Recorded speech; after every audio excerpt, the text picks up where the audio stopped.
what is trust to you? What does it feel like? And I really like to come back to this because I think the power of working with trust is that though we may have to get around some of our own mental or verbal blockages, the truth is that everyone is experiencing trust at every moment, of some kind. And it may just require a little bit of inquiry in order to get past some of the mental or verbal blockages in order to experience, to feel for oneself, oh, there is trust here. Um, we are hardwired to focus so much on what we're worried about, on what we don't trust, because that's where we want to put our mental energy. I mean, it makes sense.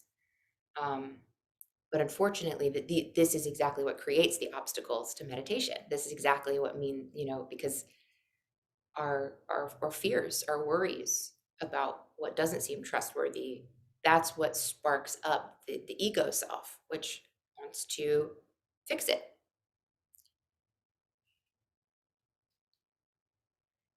And life is a balance. Everything in life is a balance. And we need a balance of doing and being, of action and rest. But unfortunately, if we're living in a world in which that ego self is constantly on trying to put out fires, trying to fix things, trying to plan, trying to organize, trying to plan it better for the next time, um, we do not live with that sense of balance at all. And it starts to seem as if the the things that we're afraid of are are the majority of reality, because we have come to let them dominate our inner reality. And then we look around the world and we project onto the world all this fear.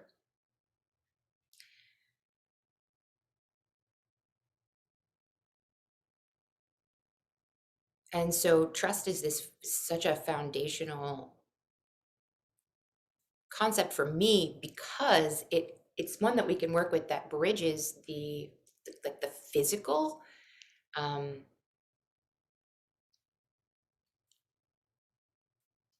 and the mental, in a way that we can start to we that it, that just by contemplating trust and by looking for it in the here and now, not only do can we find sort of touchstones for the here and now. In the meditation that we just did, we worked for a while with just the touchstone of breath or sky or air quality, right? That the fact that, or element, and that it's always here for us. And then the earth element, um, and that it's always here for us.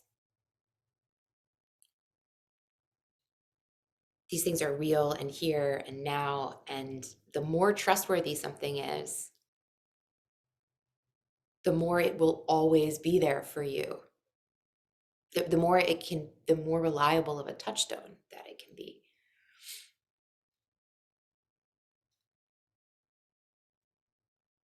And so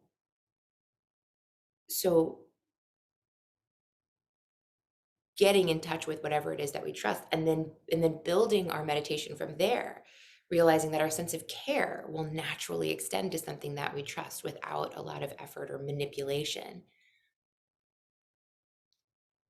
Um, there are, of course, other ways to get to this kind of feeling of like love and connection and belonging and bliss. But I think that we really, uh, without real trust, we end up bypassing. We end up doing this. We're trying to take a shortcut.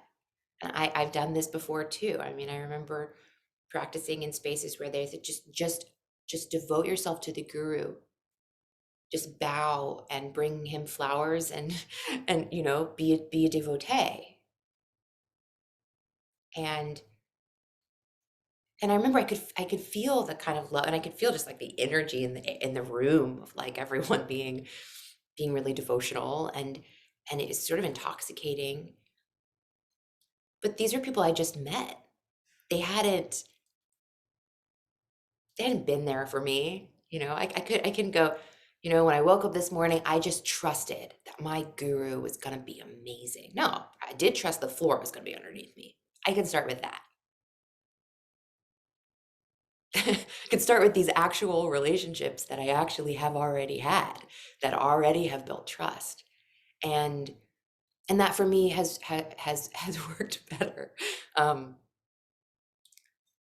um, and that trust isn't something that can be forced, and it's not something that can be actually given to you by a guru or by anybody. It can only be built in a mutual exchange over time.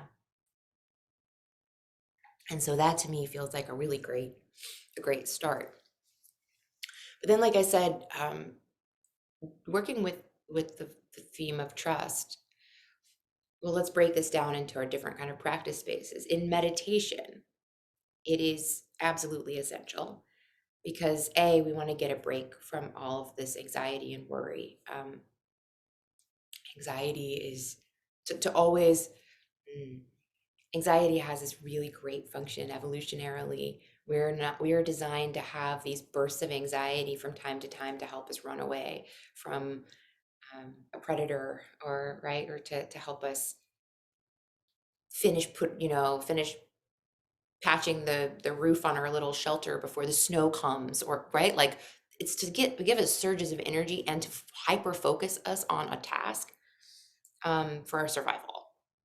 But then when that task is done, you can go lie back down under the tree and watch the sky again and watch your children play. Like, you can go get into that shelter and just nestle down for the next 10 days while it snows or whatever.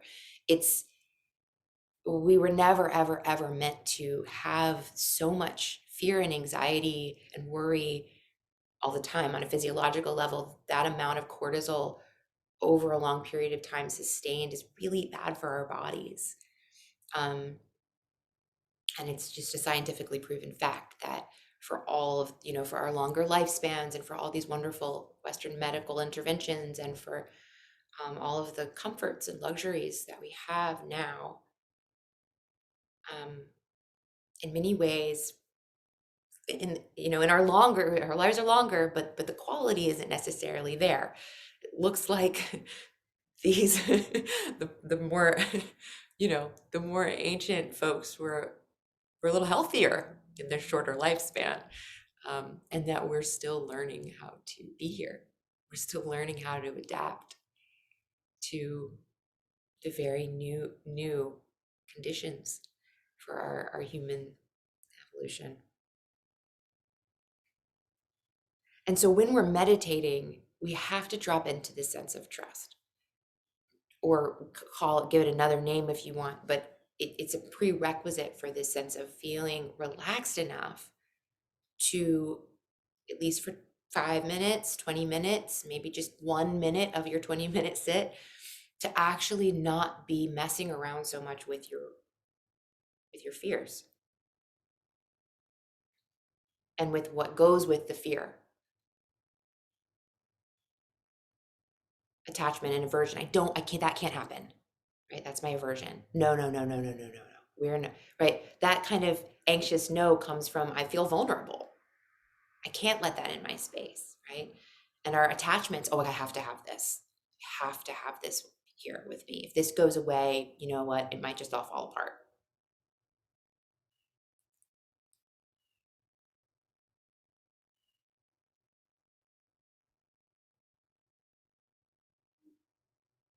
We need a break from fear. We need a break from the fear in order to stop doing that. Just to stop doing the attachment aversion thing, the raga devesha thing, the I got to be in control thing. If we trust and everything's fine, we don't need to be in control. You didn't need to be in control for however many hours you were asleep last night. It was fine. It worked out. And there are other moments in your life and phases of your life, right, where you're like, things are fine. So naturally that you can just be with what is, and it turns out that what we can trust is actually, there's a lot more that we can trust than what we can't. The fears are actually just a tiny little piece. And they seem so big, again, because of this conditioning and because of the habit of returning again and again to the thoughts.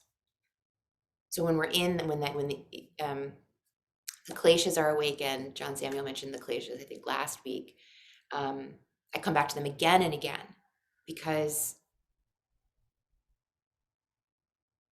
they all go together. They are the obstacles in meditation and in life. So when we're in meditation, what we're really doing is trying to get into that place of trust so much that we no longer get hooked in any of the attachments and the aversions.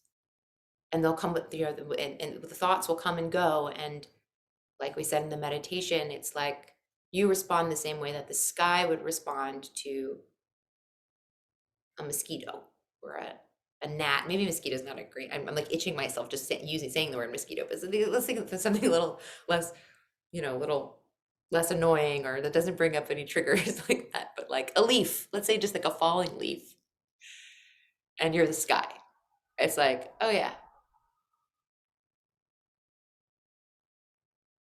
that's fine.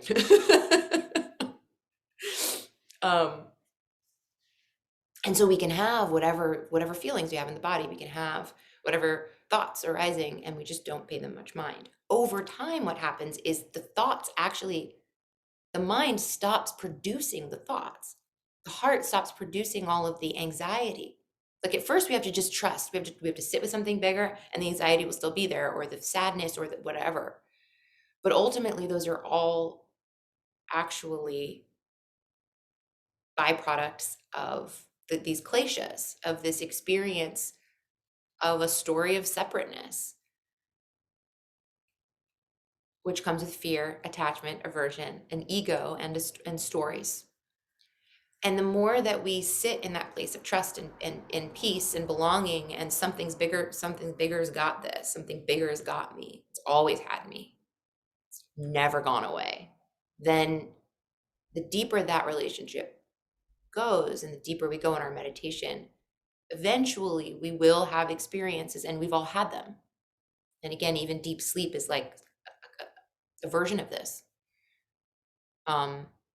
where it just stops producing thoughts. There's no point in it anymore.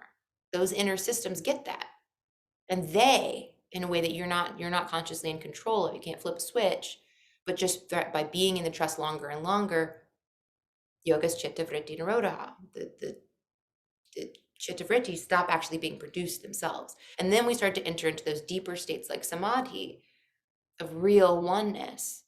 But at first, on our way there, we're taking these steps of just getting quieter and quieter, and we're learning how to say, there's still distraction, but we just say no to it until it gives up. So that's in meditation, how we work with it. When we're not meditating, when we're doing inquiry, when we're making art, when we're talking to our trusted friend, or we're in circle together, or you're with your therapist, or in any other way, doing the non-meditation work, doing the doing part of your practices, then you're exploring what you don't trust. You're exploring what those distractions are. And sometimes I say this to myself in meditation, something keeps arising and it's like feels very persistent, knocking at the door, I'm like, I'm going to journal about you a little later. We're going to dig in there. I'm not being, this isn't aversion. This isn't devasha. This isn't me refusing you or saying you don't have something to teach me, because clearly you do. You keep showing up. What I'm saying is, when I'm in meditation, this is my time to practice saying no to all the chitta vritti, to all the thoughts, really, unless they're part of my technique and I'm walking myself through a thing. But eventually, at the end of our and the deepest part of our meditations, we are just being, and we're letting everything else be the speck. And if anything says, I'm not a speck, I'm more real than the sky, we say, okay, I'll investigate that. Maybe you're right. but I cannot investigate you right now because that's undoing my training. That's undoing the purpose of meditation.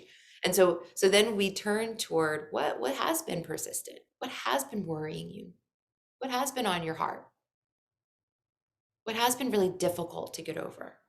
And so again, we're not allowing ourselves to do bypass. We're not allowing ourselves to skip over any of the work.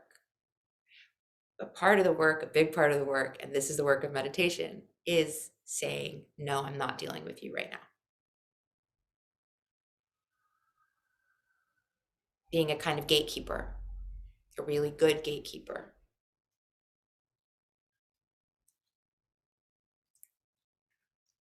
I've been experiencing my own, I've been experiencing some big emotions myself. And something that I've been doing that has been really, that's actually felt really loving, is kind of like acknowledging, like almost like feeling like I'm like like when I get into these kind of tough, I've also been physically not feeling super great. I'm feeling better now. I did a little cleanse over the weekend, which really helped. But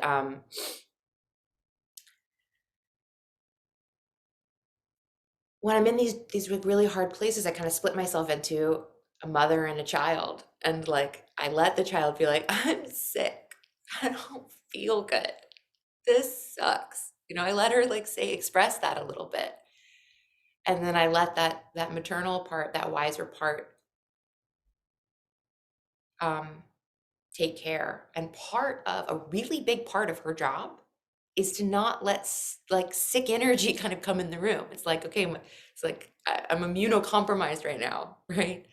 And and what I'm talking about, I mean, yes, I'm also saying like I don't go and hang out in spaces that feel like really low energy or, um, toxic energy in any way. But I mean even more the internal gatekeeper of the mind, which is why I've trained in meditation over years, that says, you know what, that thought right now is not helpful. That really fearful, low energy thought, or that really kind of, I can get really mean. My internal dialogue can get very mean these days when I'm feeling down. And and it felt really good to practice this kind of mama bear protector being like, no, we're not actually entertaining those thoughts right now because she's not feeling good. This is just isn't the time for that.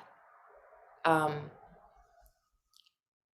and so, this whole kind of like sitting with our feelings and really allowing things to come up, I realized, at least for myself in these last couple of weeks, there's a subtle difference between just being with what is and letting that inner dialogue go in any old direction it wants to go. I can be with the feelings without encouraging some of these thoughts. I can even say, hey, we're being with our feelings, so please, you don't like stir this all up by coming in here with it's avidya, right? Stories. This is what the other kleshas grow out of, is our stories. And a lot of these negative stories were just, that wasn't allowing me to sit with my feelings. It's different. That was, yeah, kind of like when I'm vulnerable, it's like throwing open the doors and being like, oh yeah, let's have all these old mean stories come through. Oh, it sounds like my grandmother when she was being this. Oh yeah, let's let that voice in. Oh, that mean teacher that you had who, it's like, let's see what he has to say right now. No, a good mom would protect would gatekeep and say, she's not doing well right now. We're not accepting visitors like you. You're gonna make her sicker.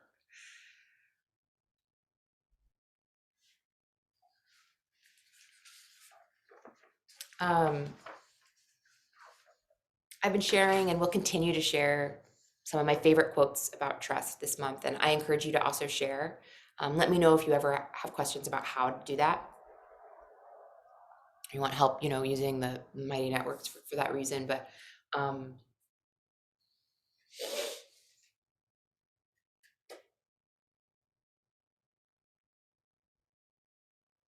but yeah, I want. Mm, I'm gonna speak now to like a few quotes that I often share about trust. And meanwhile, yeah, I want to wrap us up here in the next 10 minutes or so. Yeah. So if you do have questions, or if there's stuff coming up for you, you can start to put that in the chat box in the next few minutes so that I can actually address that by the end of the talk. So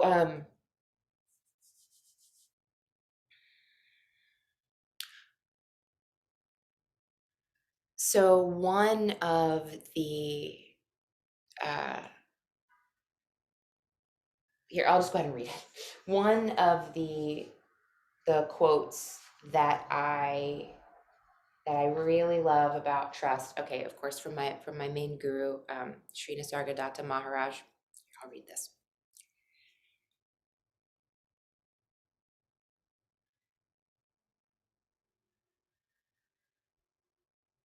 Oh gosh, it's hard because I want to read like not just the sentence that I highlighted, but like everything around it. But I'm just gonna go ahead and I'm gonna back up. I'm gonna read this. All right. He says, let's see. Give all your attention to the level on which I am is timelessly present. Now, for him, this feeling of I am, I was saying, okay, you trust the air, you trust the earth. Like, what do you actually trust? Because it's always been here. For non-dualist teachers like him, and for really, in my opinion, the best, deepest meditation teachers, we go beyond that. We'll go beyond even the material, because of course even the earth will fall away at some point, not in our lifetimes, right? But to the I am, that there's actually something that's, for me, I feel like um, this graduation from more gross to more subtle is a very great way to walk our path. So anyway, and we're going from the temporary to the timeless. Anyway, the most trustworthy and the most timeless is the I am, is your awareness, is your consciousness, that which was here for the body and will be here after the body, including the body of the earth. Okay. Soon you will realize that peace and happiness are in your very nature, and it is only seeking them through some particular channels that disturbs. To seek, there is no need. You would not seek what you already have, right? And this is trust. It's like we're not seeking. The trust means we actually stop seeking. You yourself are God, the supreme reality. To begin with, trust me, trust the teacher. It enables you to make the first step, and then your trust is justified by your own experience. And what he's describing is this positive feedback loop. This is also why we practice every day. Um, because the more that we prove to ourselves that the trust is justified, the deeper the trust grows, until it's effortless to come back to it. In every walk of life, this is the part that I meant to read. In every walk of life, initial trust is essential. Without it, little can be done. Every undertaking is an act of faith. Even your daily bread you eat on trust. By remembering what I told you, you will achieve everything. But it's true. How much we trust, how much I trust that this peppermint tea is going to taste the same as it did, And again, we don't have to be sitting here all day long going, what are all the things that I take for granted that I trust? But it's more to bring enough consciousness at that level that we reify, that we continue to feed and nourish and grow that sense. And whatever it is that you want, that you're here to achieve, find some way to bring yourself into spaces of trust.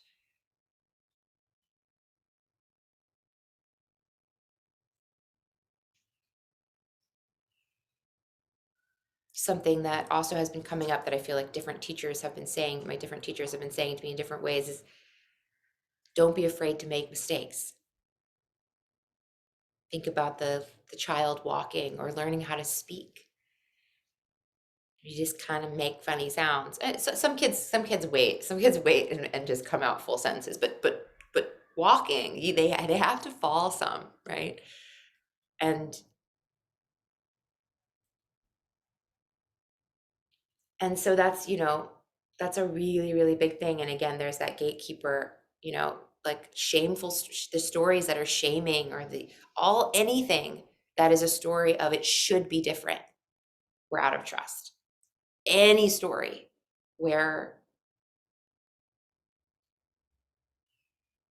yeah, where we're not allowed to make mistakes, where, any story where things aren't allowed to be a process,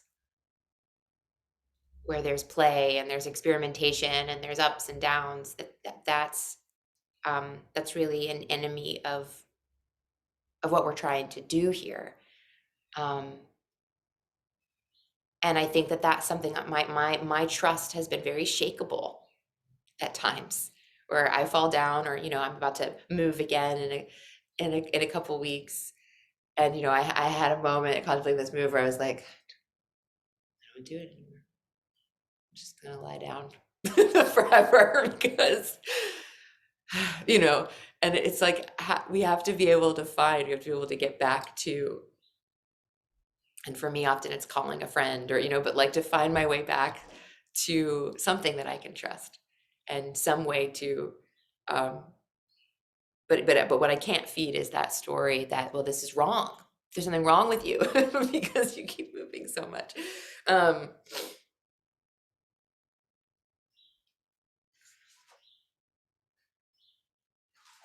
And then, yeah, the other thing that I wanted to just bring up is this, and I'll close on this, I guess, is this idea. As I was prepping this talk, I was thinking about how many of my favorite texts say something along the lines of, basically, that tell us that the enlightened person doesn't have fear. And thinking about that fear is the antithesis of trust.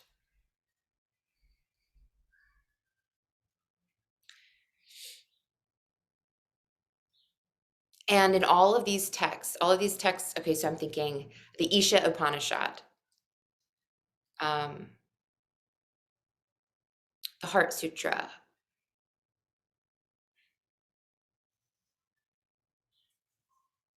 they're all texts on form and formlessness. They're all texts that, in the Yoga Sutras, he actually says something kind of like this too, but there are all these texts that are saying, well, their subject now that that the enlightened person, the meditator, sees that all things are connected. And so all things are the self, right? Sargadatta was just saying, you are God, basically. What he means is that there is nothing that you will find here that isn't you,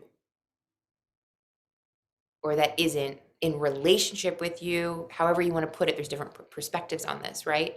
But if this floor is always here for you, it's you. If this breath is always here for you, guess what? It's you. It's more you than the hairstyle that keeps changing, or my my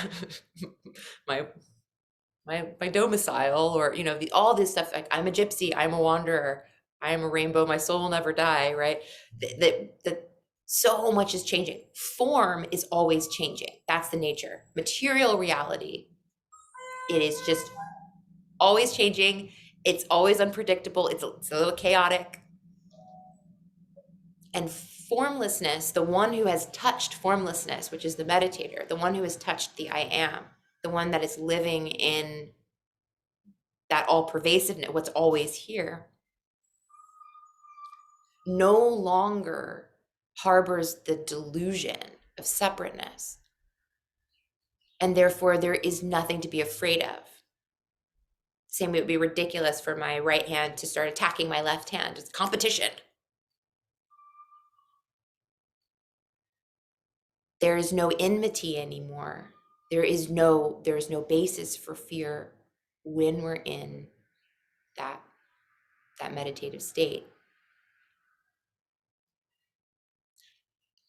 And so another just like perspective on this, another way to look at it, if we're, it's like, why in all these texts is he saying, getting enlightened means being one with the formless, and then at that point you are one with everything.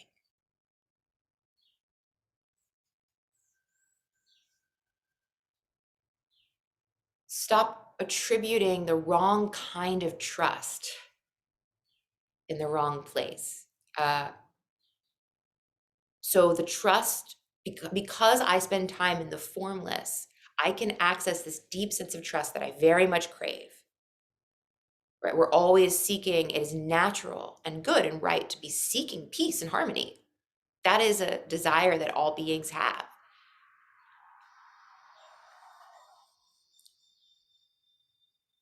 We want that so much. We want this like lasting, pervasive, ever-presentness.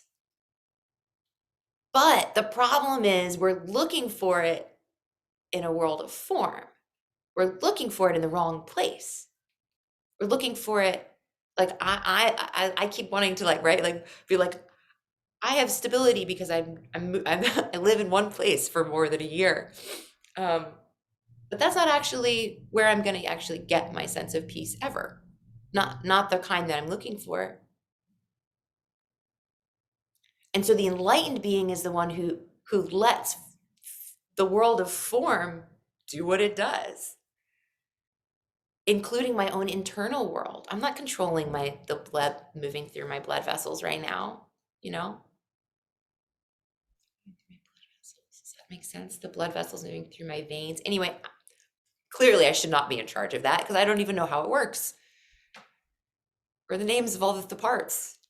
I don't think that it knows the names either, the names we gave them. But anyway, when we give back, when we give that back to something else to kind of take charge of, and we stop being in control of the form, then we get to just be with it. We get to just play our part, let others play their parts, right? But again, finding that like they're all just a part, we're all just a part of this one thing. But it is these forays into formlessness. It is these moments of emptiness or just, yeah, where we're not indulging in the doer, the controller, the fixer, that we begin to learn where we can, these deeper places where we can actually find that deeper trust. And we stop looking for it in the ephemeral, in the ever-changing, including our own bodies and our own even personalities.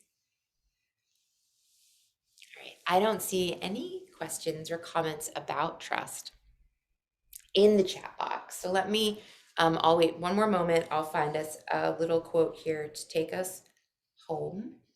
And next Wednesday we'll do an inquiry session where I'll bring more questions about trust, and you guys can journal or do your thing on your side. And then the following week I'll give one more. I'll give another talk, and that will be inspired by us. The continual conversations that we're having. So yeah, right now we're just swapping every other week with talks, every other Wednesday talks. Good, Janet. I'm processing this, and this is brilliant. Good. I'm glad that it's resonating with you.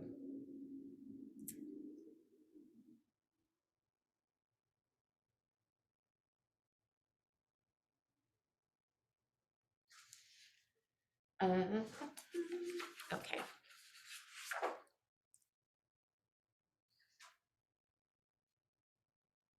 Oh, this is a good one. Here we go. All right, here's your quote. Here's your quote to take you home. Bhagavan here means God. Trusting Bhagavan is trusting yourself. Be aware that whatever happens, happens to you, by you, through you. That you are the creator, enjoyer, and destroyer of all you perceive. And you will not be afraid. Unafraid, you will not be unhappy, nor will you seek happiness. In the mirror of your mind, all kinds of pictures appear and disappear. Knowing that they are just your creations, watch them silently come and go. Be alert, but not perturbed. This attitude of silent observation is the very foundation of yoga. You see the picture, but you are not the picture. You will be concerned as long as the picture clashes with your own sense of truth, love, and beauty. The desire for harmony and peace is ineradicable. But once it is fulfilled, the concern ceases and physical life becomes effortless and below the level of attention. Then, even in the body, you are not born. To be embodied or bodiless is the same to you. Without the body, you cannot be killed. Without possessions, you cannot be robbed. Without the mind, you cannot be deceived. There is no point where a desire or fear can hook on. As long as no change can happen to you, what else matters? I'll share that quote with you. It was big, and there's a lot in there, and there's a lot of very practical advice for our meditation. And also, of course, he speaks to how those how our mind creates, how those kleshas work to create these kind of hooks for our fears and our desires to hook onto, and then, and then we're off, and there's all this stuff happening. And so see if you can be with that sense throughout your week of whatever you are bigger than that. Whatever you're a part of is so much vaster than the worries and the concerns. And notice how you can find acceptance acceptance is available always, actually. Trust is available always. If we're willing to let go of our ideas, right? He was saying that when the picture clashes, what's happening in reality clashes with our ideas of how they should happen. Ooh, that's a problem. All right. Have a wonderful week of practice. Maybe I'll see some of you in meditation between now and next Wednesday. Reach out if you need anything from me.